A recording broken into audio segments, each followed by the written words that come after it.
Hello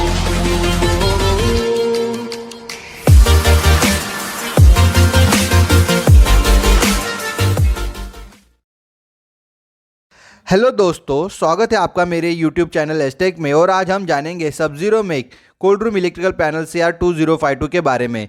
CR2052 को mainly cold room या cold storages में आपका जो इंडोर यूनिट या आउटडोर यूनिट रहता है उसे कंट्रोल करने के लिए यूज़ किया जाता है। CR2052 आपकी इलेक्ट्रिसिटी की बचत में भी हेल्प करता है और आपका जो कूलिंग है उसको भी कंट्रोल करता है। जैसे कि अभी आप इसके इमेज में देख रहे हो कि इसका जो बॉक्सिंग है वो लाजवाब है।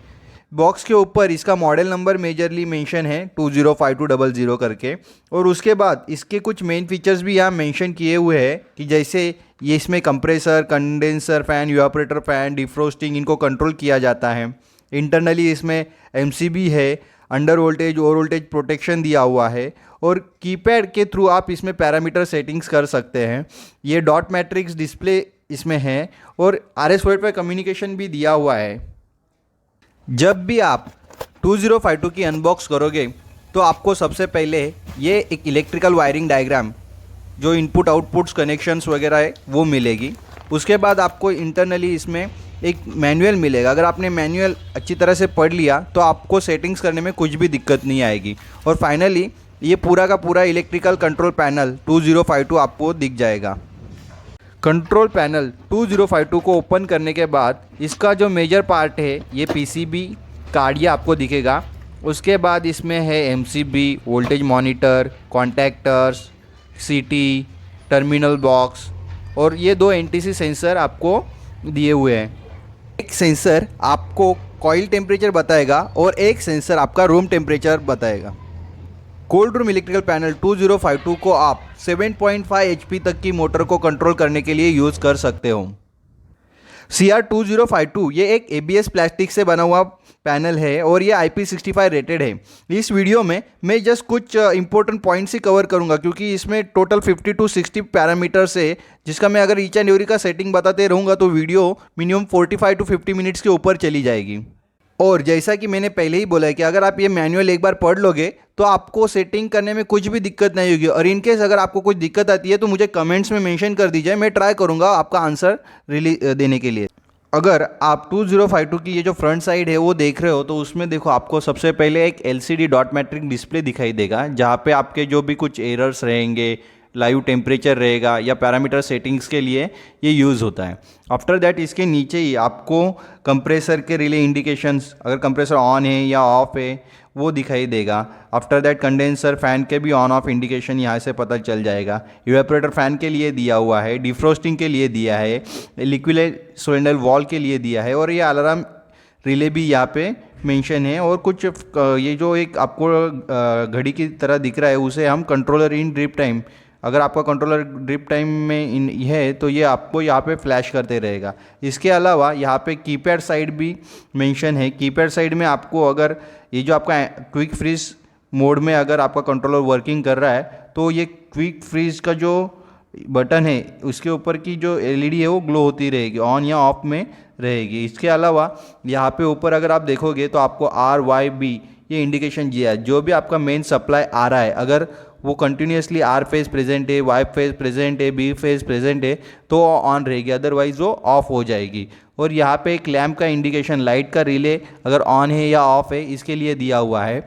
और मेजरली कंट्रोलर को ऑन या ऑफ करने के लिए यहाँ पे एक पावर स्विच भी दिया है और उसके सामने ही एक स्विच रहेगा, इंडिकेशन रहेगा कि जो अगर कंट्रोलर ऑन कंडीशन में है, पावर उसको मिल रही है तो वो ऑन रहेगा, अदरवाइज वो ऑफ कंडीशन में रहेगा। 2052 का डिस्प्ले सेक्शन देखने के बाद हम मूव करते हैं कीपैड सेक्शन में। कीपैड सेक्शन में टोटल 8 कीज़ अवेलेबल है। उसमें से जो सबसे पहली की है वो डिफ्रोस्ट की है। आपके कंट्रोलर को मैन्युअली डिफ्रोस्ट में ऑन या ऑफ करने के लिए उसका यूज़ होता है। जो सेकेंड की है वो है प्रोब की। प्रोब की या अप की आप उसको बोल सकते हो। प्रोब की में क्या होता है कि जब भी आप प्रोग्राम मोड में एंटर करते हो और जो भी प्रोग्राम मोड में जो पैरामीटर्स है उसको स्क्रॉल करने के लिए इसको यूज़ होता है। और अदरवाइज अब अगर प्रोब की को 2 सेकेंड्स के लिए भी अगर दबा के रखोगे तो आपको डायरेक्टली ये इवेपोरेटर टेम्परेचर आपको शो करेगा डिस्प्ले के ऊपर। जो थर्ड की है उसे कहते हैं रीसेट की। रीसेट की का उपयोग आपका जो भी एरर्स आने के बाद जो अलार्म बज रहा है उसको म्यूट करने के लिए और एग्जिट मोड के लिए यूज़ होता है। जो फोर्थ की है वो है पावर की। उसकी मदद से आप आपके जो कंट्रोलर है उसको ऑन या ऑफ कर सकते हो। कीपैड सेक्शन के सेकेंड रो में सबसे पहले आपको दिखेगी जो कि वो है क्विक फ्रीज की। इसके थ्रू आप क्विक फ्रीज मोड में एंटर कर सकते हो। जो 6 की है उसे कहते हैं प्रोग्राम की। प्रोग्राम मोड में जाने के लिए इस की को मिनिमम 2 सेकंड्स के लिए दबा के रखिए, आप प्रोग्राम मोड में एंटर हो जाओगे और इसी के थ्रू आप उसको अगर बार बार दबाओगे तो उसके थ्रू आप जो भी पैरामीटर्स है उसको आप चेंज करते रहोगे, जैसे P1 P2 P3 वगैरह। और सबसे मेन, इस प्रोग्राम की को 2 सेकंड दबाने के बाद आप सेटिंग करने के लिए आपको सबसे पहले एक पासवर्ड पूछा जाएगा। वो पासवर्ड बाय डिफ़ॉल्ट रहेगा 4 टाइम्स 0। कीपैड सेक्शन में जो 7th की है वो है सेट की। सेट की के थ्रू सबसे पहले तो आप प्रोग्राम मोड में जितने भी आप पैरामीटर्स चेंज करके आपको जो रिक्वायर्ड वैल्यू है वो आने के बाद सेट दबाओगे तो आपका वो पॉइंट सेट हो जाएंगे, फर्स्ट थिंग। और सेकंड थिंग क्या होता है, अगर आप सेट की को 2 सेकंड के लिए दबा के रखोगे तो आप सेट मोड में चले जाओगे, जहाँ पे आपका जो भी सेट पॉइंट है कंप्रेसर का, इवेपोरेटर, फैन के लिए जो भी टेम्परेचर आप सेट करना चाहते हो वो यही से सेट हो सकता है। कीपैड सेक्शन की जो 8th और लास्ट की है वो है लाइट स्विच। उसकी मदद से आप आपका कोल्ड रूम के अंदर जो भी लाइट्स है उसको आप मैन्युअली ऑन या ऑफ कर सकते हो। कीपैड सेक्शन में जब भी आप प्रोब और से रीसेट बटन एक साथ दबाओगे तो आपको जो भी प्रीवियस फॉल्ट्स आए थे उनका एक लॉग या हिस्ट्री दिख जाएगी। सिमिलरली जब भी आप प्रोग्राम और सेट बटन एक साथ दबाओगे तो करंट कंप्रेसर ने जितना भी करंट कैरी किया रहेगा वो आपको एम्पियर मोड में डिस्प्ले के ऊपर दिख जाएगा। जब भी कभी हाई प्रेशर, लो प्रेशर या अंडरलोड, ओवरलोड की वजह से आपका कंप्रेसर या मशीन ट्रिप हो जाती है तो वही एरर आपको डिस्प्ले के ऊपर लिख के आ जाएगा। तो उस एरर को आप इजीली फाइंड आउट कर सकते हो और सॉर्ट आउट कर सकते हो।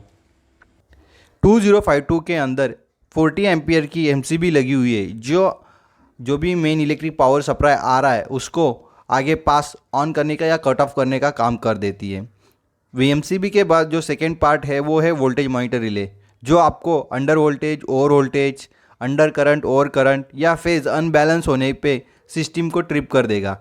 ये as a single phase preventer भी काम कर देगा या इनकेस कुछ रिवर्स फेज भी हो जाती है तो भी मशीन को एरर या ट्रिप कर देगी। वीएमआरसी के बाद लगे हुए हैं 3 कॉन्टैक्टर K1, K2, K3। ये जो 3 कॉन्टैक्टर है वो कंप्रेसर के लिए, इवेपोरेटर और जो थर्ड है वो हीटर या डिफ्रोस्ट के लिए आप यूज़ कर सकते हैं। इसमें से जो कंप्रेसर का कॉन्टैक्टर वो 18 एम्पियर का, इवेपोरेटर का 18 एम्पियर का है और हीटर का 9 एम्पियर का है।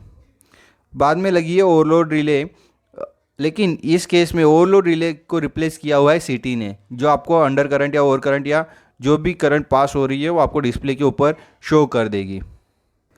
इस वीडियो में मैंने 2052 कोल्ड रूम पैनल के बारे में, हार्डवेयर और कनेक्शंस के बारे में थोड़ा जानकारी दिया है। इनकेस अगर आपको प्रोग्रामिंग सेटिंग से रिलेटेड कुछ इशू है या कुछ एरर आ रहा है तो आप मुझे कमेंट बॉक्स में मेंशन कर दीजिए, मैं उस टॉपिक के ऊपर भी वीडियो बनाने की ट्राई करता हूँ। आशा करता हूँ कि आपको मेरा ये वीडियो पसंद आया रहेगा। इनकेस अगर आप कुछ नया जानकारी चाहते हैं तो मुझे कमेंट्स में मेंशन कर देना। Thank you.